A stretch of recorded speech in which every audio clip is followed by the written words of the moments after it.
Isa nga pong malakas na palakpak para sa ating Panginoon. Let us all pray. Father, we thank you and we bless your name. Patuloy ka namin pupurihin, aawitan, itataas ang aming mga kamay sa kaluwalhatian ninyo. Tanggapin niyo po yung aming puso na may pagpapakumbaba, isang isipan na handang tumugon, tumanggap ng pagpapala, buhat po sa inyong mga katuruan at salita.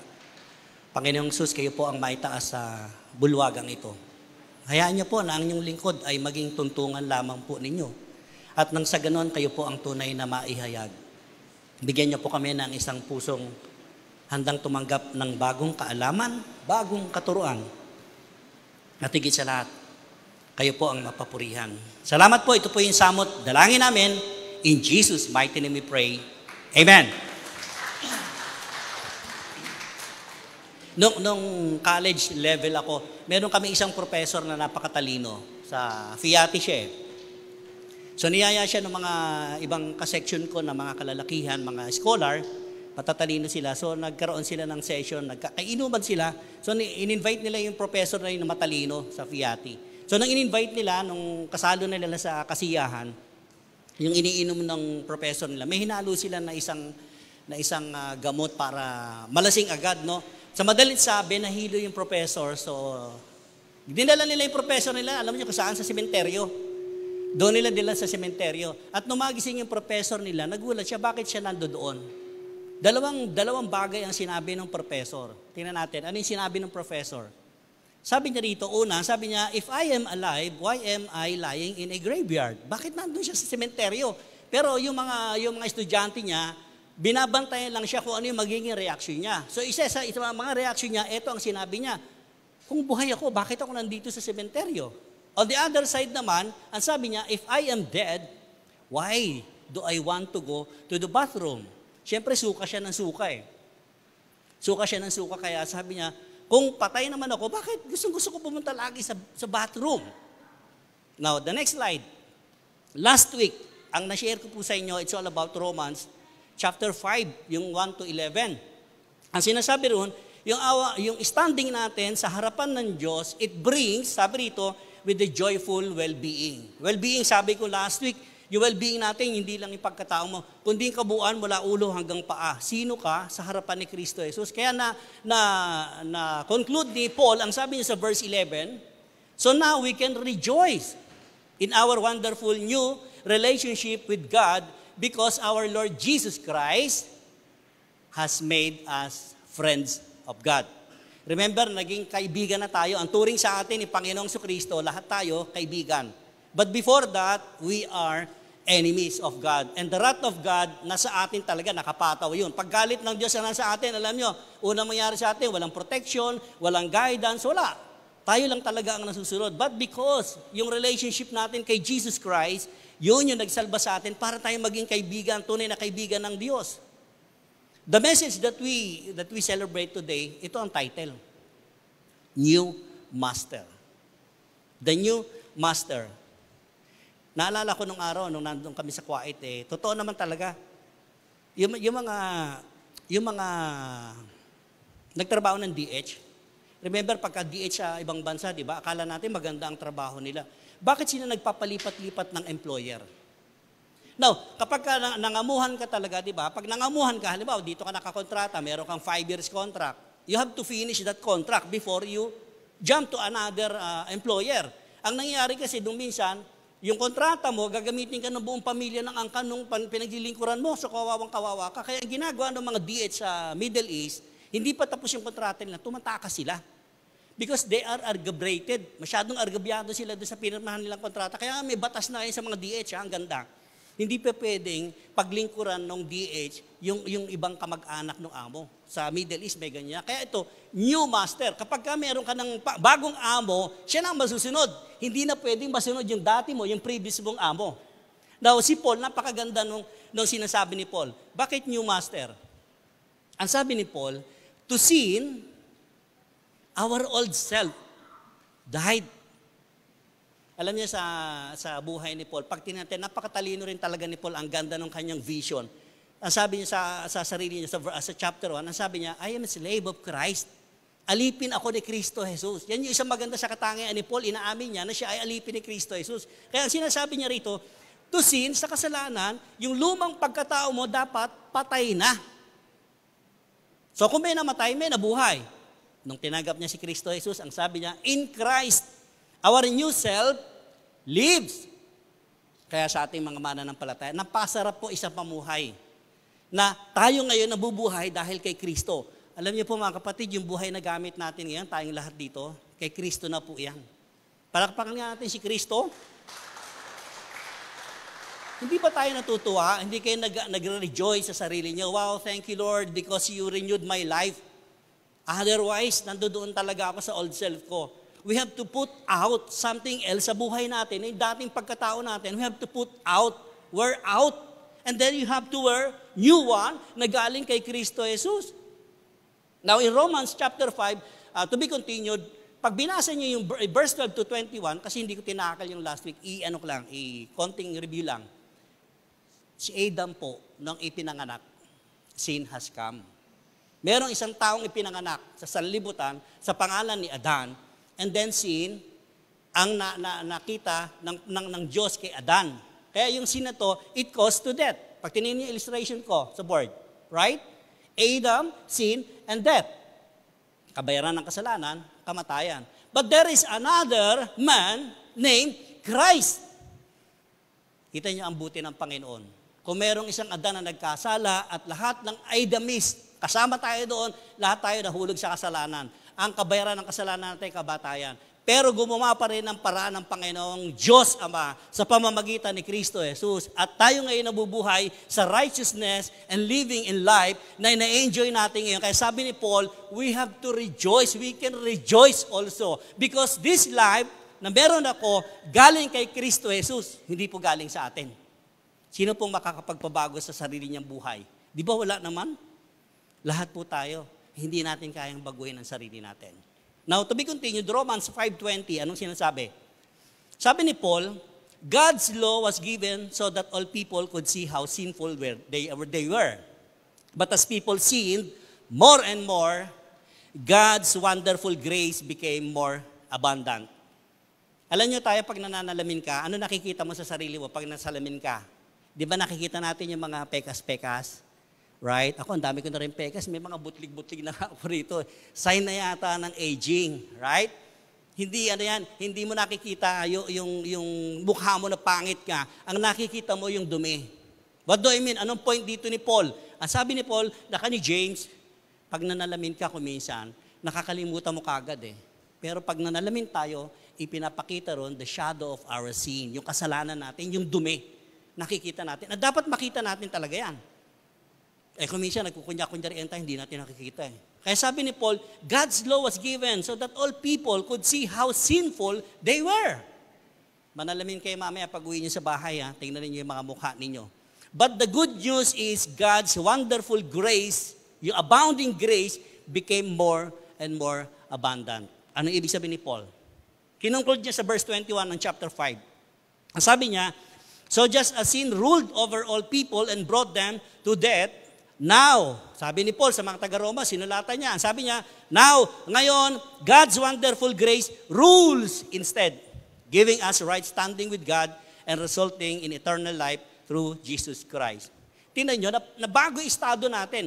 Yung dati nating estado na tayong makasalanan, napalitan sa pamamagitan ni Kristo Jesus, yung pakikipagrelasyon natin. Nasaan tayo ngayon? Nakatayo tayo dito. And that's because God's wonderful grace nagro-rule out sa buhay natin ngayon.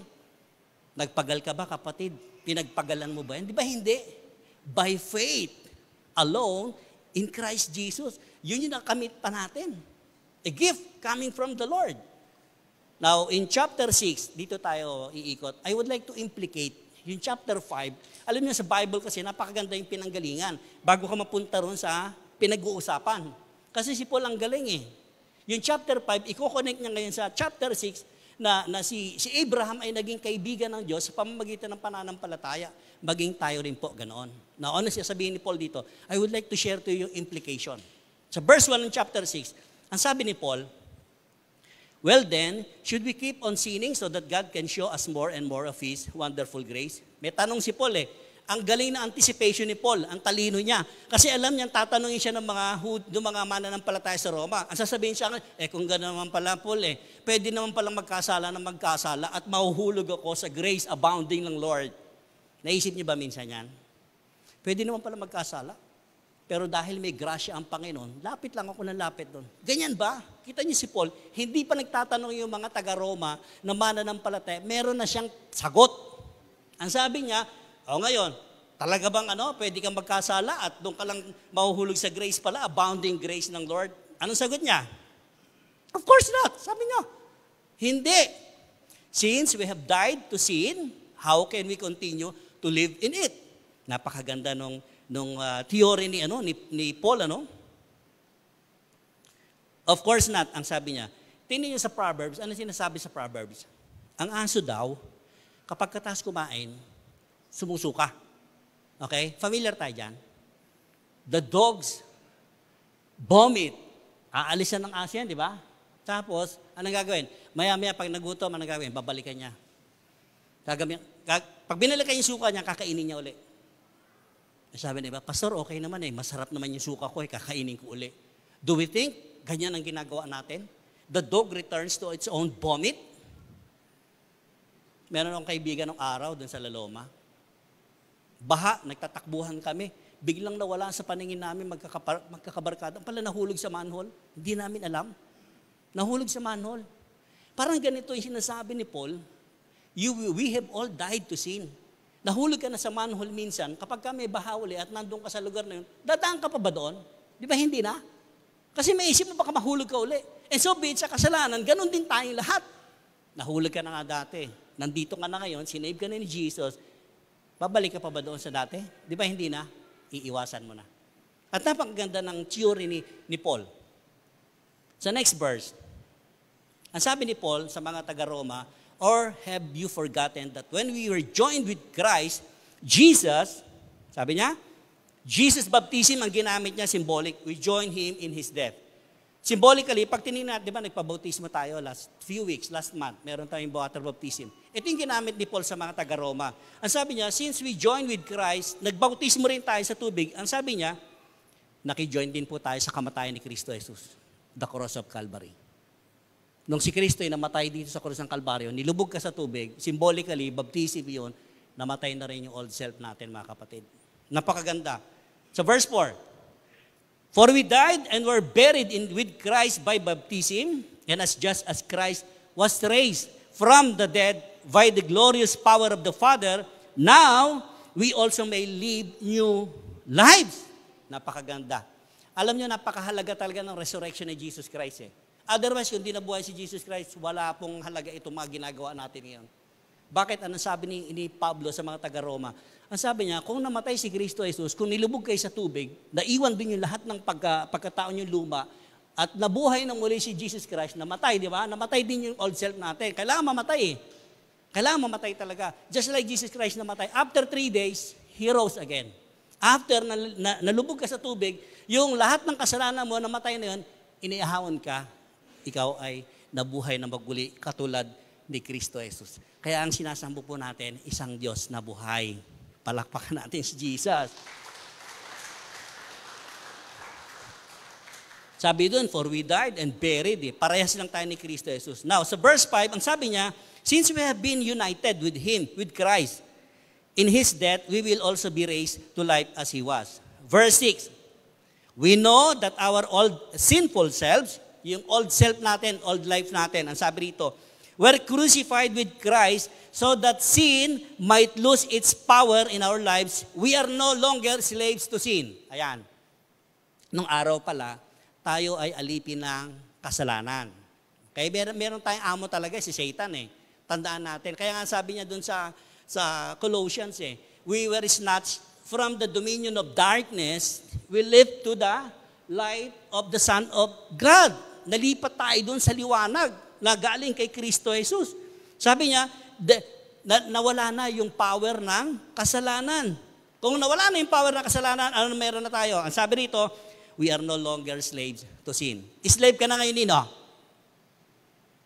Si Jesus. Tatandaan natin, alipin na tayo ngayon ni Kristo Jesus. Yan yung ipinapaliwanag ni Paul sa mga taga-Roma. And then sabi niya sa verse 7, "For when we died with Christ, we were set free from the power of sin." Now, ito explanation ko naman dyan on my own. Ang kasalanan may power. Ang kasalanan may presence. Okay? Halimbawa, tayo dito ngayon. The presence of sin is all around. Nandiyan lang sa paligid po yan. But the power of sin, mawawalan siya ng bisa kapag hindi natin siya pinayagan. You get that point? Hanggat hindi mo pinapayagan ang kasalanan sa buhay mo mangyari, hindi ka nagkakasala. But the presence of sin, nandiyan po yan. Kaya nga sabi ni Paul, we were justified, we were set free from the power of sin. Kasi may kapangyarihan ang power, ang kasalanan Doon tayo pinilaya ni Kristo Jesus. Now, kahit nandiyan sa paligid mo ang kasalanan, tinitempt ka without the authority na power, mga ibabaw sa'yo, hindi ka niya mapapanghimasukan. Bakit ang dami sinasabi mananampalataya? Pastor, tao lang kasi ako Kasi pinayagan mo, kapatid. Huwag mong payagan, nandiyan lang siya. Do you get that point, mga kapatid? Di ba ang sarap? We died our old self, patay na yung kasalanan Ang ginagawa natin, binubuhay mo uli, binibigyan mo siya ng karapatan to rule over you. Now in verse 8, "And since we died with Christ, we know we will also live with Him." Yun yung napakaganda. Kaya sabi nga, nandyan po pala yung aking mga anak, I would like to acknowledge yung mga anak ko. Sabi nga, siguro yung misis ko nung humarap kay Kristo Jesus, sa akin lang po ito, Sabi ni Jesus siguro, ibabalik pa kita sa asawa mo o sa pamilya mo. Sabi siguro ni Mrs., hindi na Lord, dito na lang ako sa presensya mo kasi napakasarap pala rito. Palakpakan nga natin si Lord. Do you get my point? Hindi na kita ibabalik, mahirapan ka Mahirapan din yung pamilya mo. So ang promise ko sa pamilya mo, to get the abundant life. Prosper them. Right? Di ba napakaganda? Kahit sabihin mo sa sariling pag-iisip mo, doon ka nako-comfort Siguro kung ako rin mapunta roon, ganun din sabihin ko, Lord, dito na lang ako. Huwag mo na ako ibalik sa pamilya ko. Hindi ibig sabihin nun, hindi mo mahal ang pamilya mo. Si Lord ang mas nagmamahal sa mga pamilya natin, higit sa pagmamahal na ibinibigay natin sa mga pamilya natin. Amen po. Kaya sabi ni Paul, yung sin, walang power yan. Kasi pag nandito nga naman tayo, yung presensya ng kasalanan nandito, yung kapangyarihan ng kasalanan nandito pa. Now, if you get there in the presence of the Lord, wala na lahat yan. Walang power, wala lang presence, wala nang justification, wala nang sanctification. You are free enough, mga kapatid. You are in the presence of the Lord. The next verse, verse 9. Sabi ni Paul, we are sure of this because, sabi niya, sigurado ako rito, naniniguro si Paul, sabi niya, because Christ was raised from the dead and He will never die again. Death no longer has any power over Him. Kung kay Kristo Jesus, walang kapangyarihan ng kasalanan, tayo mga nanampalataya sa Kanya, may kapangyarihan pa ba ang kasalanan? Di ba wala na rin? Because we were united with Christ, doon nakipag-isa tayo kay Kristo Jesus, tinanggap natin bilang Panginoon, sariling tagapagligtas natin, the same na may kapangyarihan tayo kay Christ. Ang problema sa mananampalataya, hindi alam kung paano gamitin yung kapangyarihan na meron tayo kay Kristo Jesus. Sa verse 10, ang sabi rito, when He died once. Minsan lang po namatay si Panginoong Kristo. To break what? The power of sin. Kaya kailangan mamatay si Kristo Jesus sa krus ng Kalbaryo to break the power of sin, para patayin, hindi pa nanagumpayin ang kasalanan. At sabi niya, but now, ngayon, that He lives, now na nabubuhay si Kristo Jesus, He lives for the glory of God. Kaya sabi nga natin, yung goal natin, yung ina-attain natin, alam niyo kung ano? From glory to glory. Yun yung maganda. Alam niyo, ang paningin sa atin ng Diyos, we are all righteous because the blood of Jesus nandiyan sa ating katauhan. Hindi ba tayo na-amaze noon? The blood of Jesus, yun yung nagtakip sa atin, nag-alis ng mga kasalanan natin. Hindi lang niya tinakpan, kundi winash out niya, inalis niya. How we, east and west, gaano kalayo yan, gano'n niya tinanggal sa atin ang mga kasalanan. Bakit may mga guilty-guilty pa tayo? Yun ang nakakalungkot minsan. Nagigilty pa ang isang mananampalataya. Kaya sabi ni Paul, to sin our old self died because in Christ our new self lives. Nabubuhay tayo ngayon. Dahil kay Kristo Jesus. Kailangan may mamatay. Now, nakita natin yung implication. Now, meron pang mga verses 11 to 23. Tingnan natin. Verse 11. Ito ngayon. Ang sabi ni Paul, so you also should consider yourselves to be dead to the power of sin and alive to God through Christ. Meron kasing transition ng galing. From power of sin, kailangan mamatay yun at ngayon nabubuhay ka dito kay Kristo Jesus. Now, ano nangyari? Buhay na buhay ka pala sa paningin ng Diyos. Tingnan mo yung katabi mo kung mukhang buhay na buhay. Pagkatingnan mo yung katabi mo. Tama? Pwede natin pong ibilang yung sarili natin. We are alive today because of Christ. We have a new master, mga kapatid. Meron tayong bagong pinaglilingkuran at yun ay si Kristo Jesus. Yung mga operation worship dito, huwag nyo akalaing naglilingkod kayo sa church. Ang master natin, ang kinakantahan natin dito. Mga worship team, kayo ang frontliner. Tatandaan nyo, pagka naging boastful kayo, huwag nyong gagawin yan. Siguro kung magmamalaki tayo, pag malaki natin si Kristo Jesus. Hindi dahil marurunong kayo lahat dito, kumakanta tayo. Unang-una, when you step into this pulpit, you have to be sure that your heart, yung mga puso natin, nakaangkla tayo dun sa ating master. Yan ang sinasabi ni Paul eh. Kapag ka may master na tayo, may new master ka, siya talaga masusunod sa buhay natin, hindi tayo. Kahit sino rito sa atin, sa puso natin, dapat ang new master natin, si Jesus Christ. Verse 12, sabi ni Paul, do not let sin control the way you live. Do not give in to sinful desire. Ayan kasi ang problema, yung mga sinful desires. Akala naman kasi ng iba, kita nyo, pagka bago mag-asawa, ang dami mga na-experience natin, nakita ko, yung untimely nag-asawa sila, hindi tama sa panahon. Di ba nung mag-asawa na, saka nagbibinata yung lalaki o yung babae? Right? Nag-asawa ka na eh. You have to live as a husband and wife. Couples na kayo. Ba't bumabalik ka rin sa pagkabinata mo? Di ba? Pag bumalik sa pagkabinata, ano nangyayari sa mag-asawa? Broken, nagkakaroon ng problema. Just like yung pananampalataya natin. Inalis ka na nga eh. Binrake na ni Jesus Christ yung power of sin. Now that you are living to a new master kay Jesus Christ, ba't bumabalik-balik ka pa rin tulad ng aso? Di ba nakakadiri? Wow, kadiri. Dapat nandidiri tayo doon. Di ba? Kahit maiisip mo lang, nandidiri ka. Kaya sinasabi ni Paul huwag niyong hayaan. Makontrol kayo ng kapangyarihan ng kasalanan. Because you have the power. I have a power. Lahat tayo may kapangyarihan po na hindi natin pananagumpayin ang kasalanan. Romans 6:13.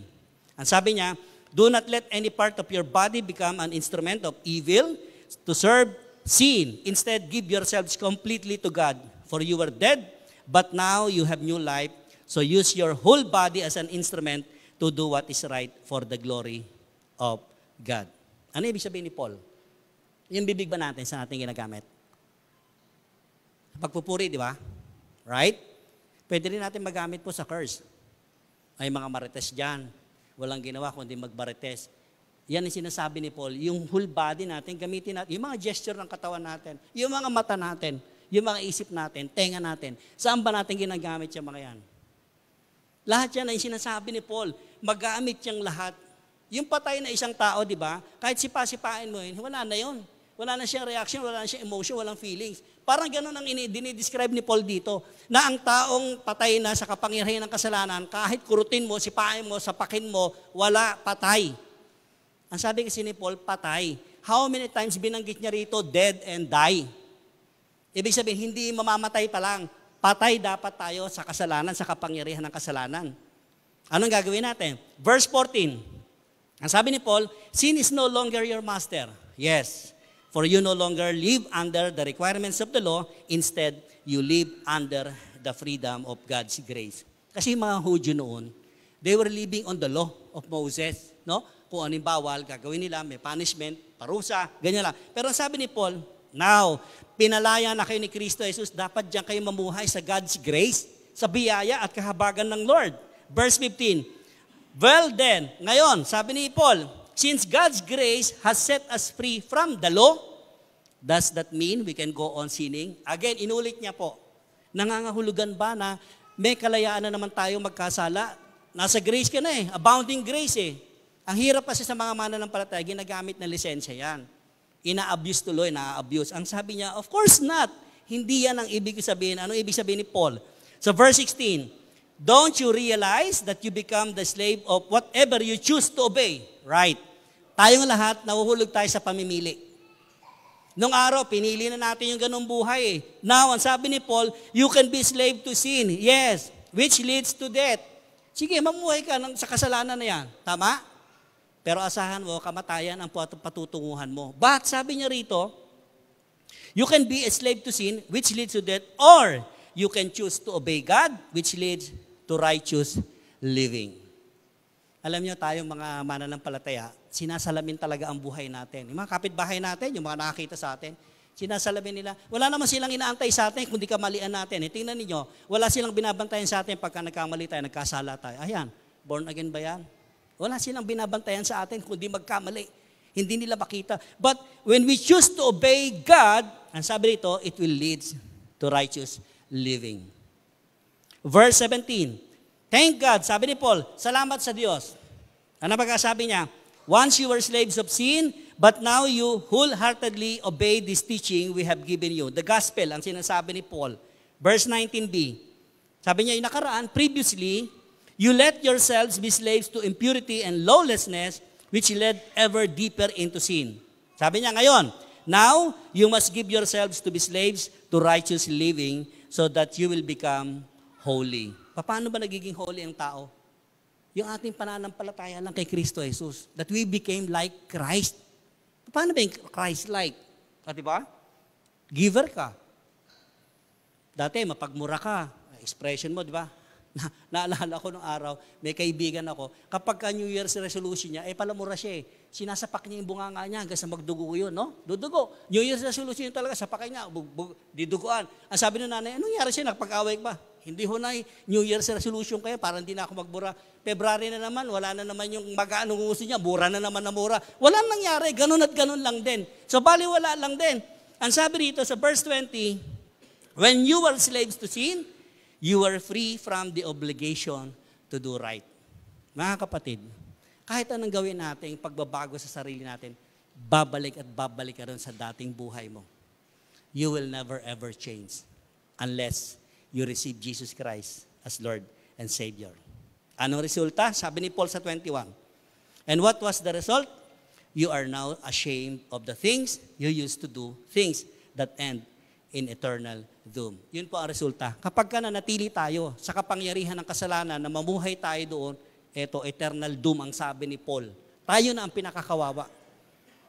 Verse 22. But now, you are free from the power of sin. Ngayon, ang sinasabi ni Paul, yung ngayon. Hindi naman lahat ng tao sabay-sabay tumanggap kay Kristo Jesus eh. Sa panahon natin, yung marami pa mga tao hindi pa kinikilala si Jesus Christ. So nakaabang pa lang yung biyaya at kahabagan ng Panginoon sa kanila. But now, tayo mga tumanggap na, eto na tayo. Ano sabi ni Paul? You are free from the power of sin and have become slaves of God. Yes, slave na tayo ni Jesus. Now, you do those things that lead to holiness and result in eternal life. Pastor, hindi na po ako nagdo-drugs. Praise God. Ganda, no? Pastor, hindi na po ako naninigarilyo. Pastor, hindi na po ako umiinom. Pastor, hindi na po ako nang bababae. Nung araw, nung kabataan ko, siyempre mga nililigawan ka, marami din naman ako niligawan eh. Niligawan ko yung isa, ang sabi niya, manigarilyo ka, mas pogi ka pag nagyoyosi ka eh. Nanigarilyo naman ako. No? Regarilyo ka, sigarilyo ka. Sabi nung girlfriend mo eh, pogi daw ako pag nanigarilyo naman ako. Di nag-break na kami, nanligaw na naman ako. Ang sabi naman ng babae, huwag ka maninigarilyo, hindi ka pogi. O, hindi naman ako naninigarilyo. So, ano nangyari? Puro ganun at ganun lang din ang buhay natin. Ibig sabihin, yung mga ganyang bagay, ang sabi ni Paul, you are free from that power of sin. Ililibre ka ng Panginoon, libre, walang bayad. Wala tayong pagpapagal. And because that power of sin, makapangyarihan din po ang kasalanan. Huwag natin i-underestimate. Makapangyarihan din po siya. Kaya lamang po, nagkakaroon siya ng kapangyarihan kapag pinayagan natin siya sa sarili natin. Kaya wala makakapagsabi sa atin, Pastor, kasi siya, tinukso niya ako eh. Para si Eva, no? Kasi lalaking binigay niya sa akin eh. Right? Nagturuan sila. Ikaw, kapatid, ikaw mismo ang may kasalanan niyan, hindi yung kapwa mo. Kaya sabi sa verse 23, last verse po, For the wages of sin, very familiar tayo dito.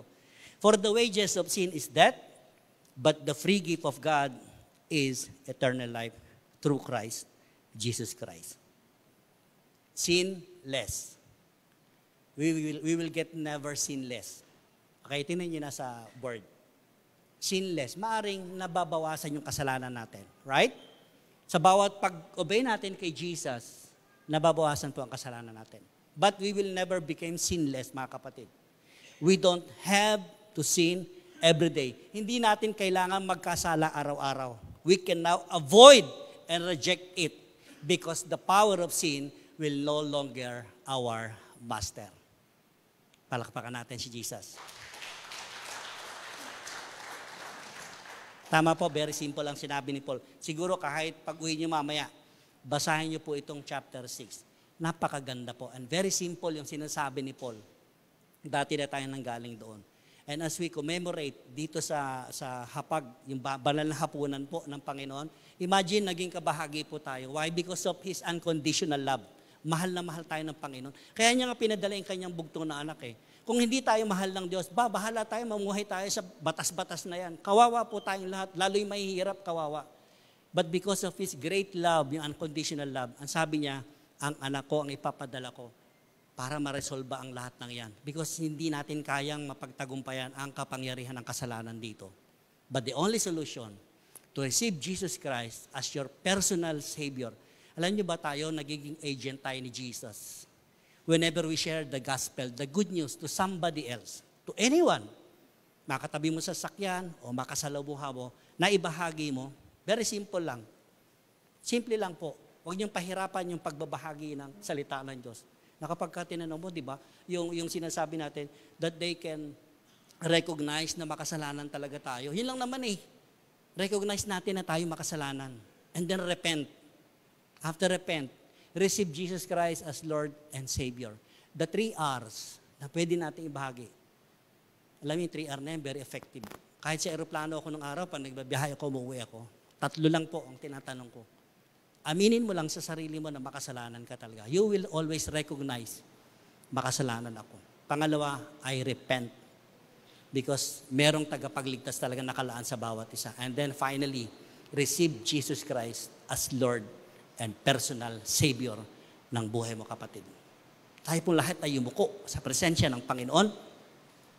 Sige nga po, huwag niyo intindihin yung katabi ninyo. Pikit niyo lang yung mata niyo.